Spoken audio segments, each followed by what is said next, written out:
In 1982, Glenn Gould released a second recording of the Goldberg Variations by Johann Sebastian Bach. Several things happened between this recording and the first one in 1955. In these 27 years, he had stopped performing for live audiences in preference for the recording studio.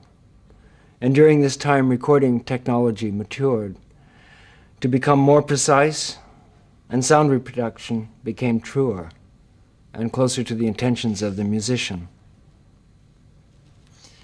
I wanted to listen to both versions and to study the differences, and so I began this project in 1986. And naturally, being a dancer, I listen with my whole body rather than just with my ears and let my foot tap out the music. Bach is reputed to have been a brilliant improviser, but he's left us only his musical writings. Even in these scores, however, there's room for interpretation, for adaptation, for change. In retiring to his studio, Glenn Gould removed us even further from the living source of music, the movement of the body and the mind. Instead, these unchanging recordings are the equivalent of sound sculptures, or sonic paintings, or acoustical architecture.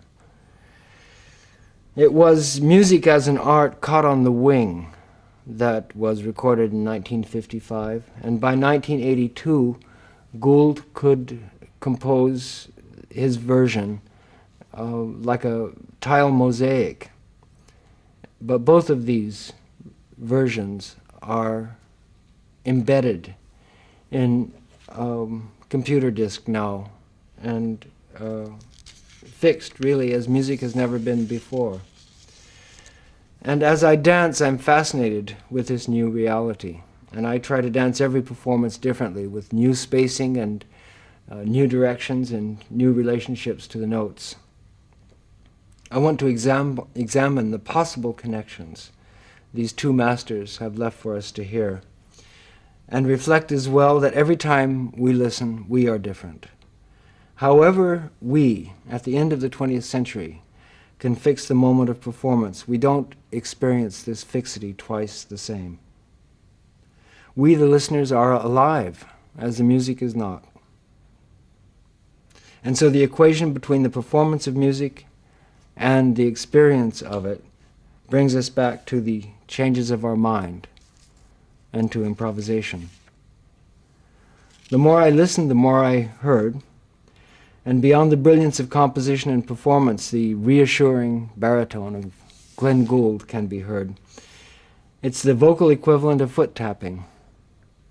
It's an aspect of his mind apart from his fingers. It croons to them. Other music that Bach might have included, or reinforces the melodic lines around which they have danced. In performing these recordings, his voice has been a companion in my thoughts on musical fixity in these days. It too is fixed, but its traces survive despite the recording technology, not because of it. Gould said that he played better when he sang, and he played so amazingly that the voice, although subdued, remains to remind us that this music was once pumped by blood. And I assume that Bach might have hummed when his fingers were busy with his music. I've used the 1982 recording for Variations 1 through 15, and Variations 16 through 30 are the 1955 recording. In this videotape, my improvising becomes fixed. It is now composed, like some of the musical forms, from many improvisations recorded at Felix Meritus in Amsterdam, with a very helpful technical crew and director whom I would like to greet again and thank.